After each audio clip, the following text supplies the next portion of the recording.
Hi everyone, welcome to Birth Work is Badass. Today we have Heather Christine. I can't wait for you to know her. But just so you know, after the baby bump, started talking to people in the birth work world, and Heather was our first person that we ever talked about as we started to dream and scheme about this business, and she is incredible. So welcome. Thank you so much. I feel like I'm on the special couch. So why don't you tell us about yourself?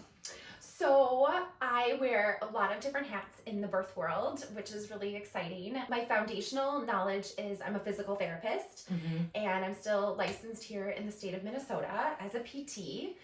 And that has kind of led me in a weird way to this place of being a birth doula, which is my primary work now is birth doula work.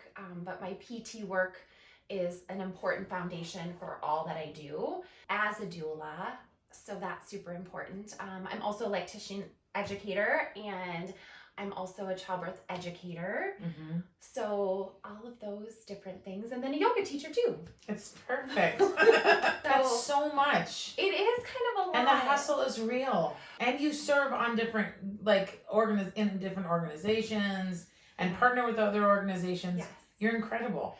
Well, thank you. My oldest is transgender. Yes. And so I try as best as possible to be very gender inclusive. Yes, no, I noticed. Yes, yeah. I noticed. That's so good. Yeah, and so that would be just one thing to just put out there that it's super important. And I think sometimes when we are trying something new and that's different, it can be really difficult, and why are we doing this? But I think it's just really important to recognize that there's real people who this impacts, and it's really important to them and my family. And, I'm hopeful for that adult child of mine someday to be, in a birthy space of whatever that might mean for them, and that this community can really welcome them. I love that. Yeah. And I did notice you said birthing parent, because not every birthing parent identifies as female. Correct. Right. Yeah. And it's so easy to say mom, mom, mom, mom, mom. It is. And I do still do that quite a bit. I try. Well, there's still a lot of moms, people that identify as moms. Yeah. Exactly. So trying to just have the language, so hopefully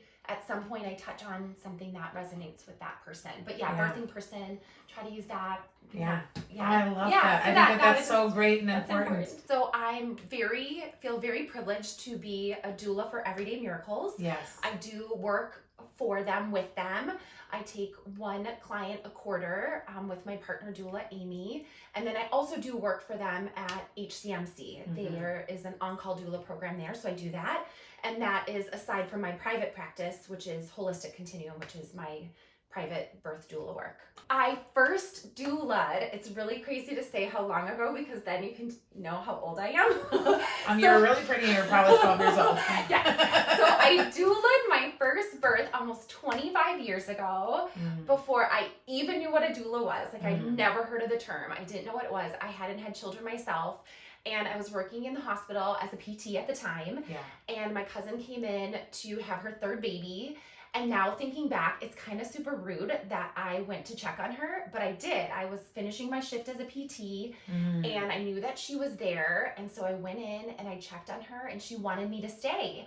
So I stayed, and I doulaed with her and her husband for the birth of their third baby. This work has been in me, and it took a little bit for me to find my way to being a birth doula. I've been a professional birth doula for 8 years. Wow. Yeah. Do you have any idea how many births you've been at? I think somewhere around 175. Wow. Yeah. 175 people. I know. That's just amazing. I know. Isn't that incredible? I'm really lucky. I feel really lucky. What is your favorite part of the birth experience? So there's many, and I think in each birth, it's different.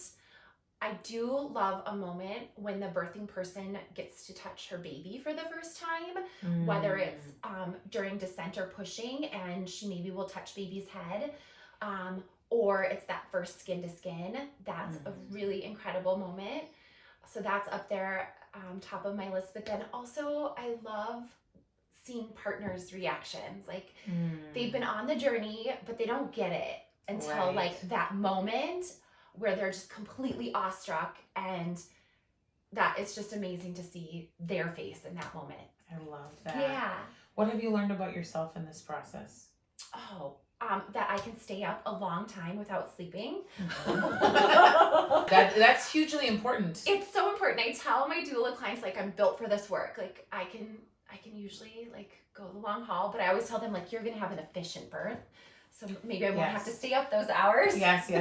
From, like, more of, like, a real perspective, I think that it's really very individual work in a lot of ways. But I think that it's important to build a network and a team, because you have to have that in order to be able to continue to do the work, because it is a lot of giving. Yes. There's a lot of emotions. And so also knowing how to kind of take in, but then release those emotions. I think the yoga component of what I do is really important to kind of release that energy. Yeah. Yeah. So you spend your life holding space. Yes. You literally spend your whole life holding space for people. Yeah. How do you hold space for yourself? So I do have a good team. I have really good partner doulas who are there for me to process if needed. I have a good partner, and so he has become very good at listening and not trying to fix things. Yeah. And that really helps. And finding the way to say no sometimes to things that are not going to fill my cup, so that I can so that I can still stay present for the things that are really important. Yeah, that's so important. Yeah. What are some challenges you find? Because obviously we understand that so many birth workers obviously are providing life-changing service, and it's challenging to sort of, because people have ideas about what doulas are and what they aren't. What have you found are some of the misconceptions of doulas? I think that as doulas are more known, I think it's important to still tell families I can't guarantee a certain outcome for their birth. Right. And you can't make sure that they don't have a C-section. Exactly. Right. Like, I can't. You know, obviously statistics show us that there is, less risk or less outcomes of surgical birth, but I can't guarantee it. Sometimes babies make that choice for the birthing person, and so that I can't control. So I think that that's really important to recognize and let my families know that I'm going to support them and do everything that I can to get them to the birth that they want. So that's important. It's not the birth I want, it's the birth they want. Right. I think also there's a misconception that birth doulas are, only about home births. And non-medicated births, and I really serve all kinds of births. Yes. And I think that with my background in PT and 2 decades of work in hospitals, I'm very comfortable there. Right. And so I can be there just as easily as I can be at a home birth and support what that birthing person wants. Yeah. And then one last thing is that I've had this recently where my clients have said, like, if I choose to do this, that, or the other thing, will I be letting you down? And there's no letting me down. Really? Well, I think that there's this idea out there that doulas only support certain kinds of birth, and that's not true. Oh, and wow. And so I want that to be really clear. Yes. Dreaming big. Yeah. If you could change the structure in some way, is there some way that you'd like to change the structure? Well, I think that we, as families, they need to be consumers for where they're going to birth their baby, and they are being consumers for that. But I think that the system doesn't give us the information that we need to make those choices. And as part of becoming an evidence-based birth instructor, we had to do statistics about different interventions within the communities that we live in. And it was so challenging to find statistics. Interesting. Yes. And it's like, you can know everything about a car that you're going to buy, even if it's a used car, like, you get all the details about it. Right. But you can't get those same stats easily about the place that you're going to birth your baby. And that would help families make those decisions.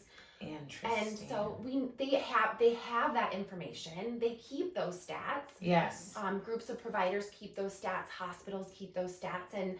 And it would be really helpful for families to be able to know those statistics. And what would cause a hospital or a birth center to have that readily available? Like, what would make them do that right now? Well, I think that we as consumers need to demand it. Where you birth matters. When we look at all the statistics, that is really what's important. Thank you. Thanks for letting me share that. I just adore you. Thank you. Awesome. Well, thank you for your time. We adore you. Thanks for having me on the couch. Heck yeah.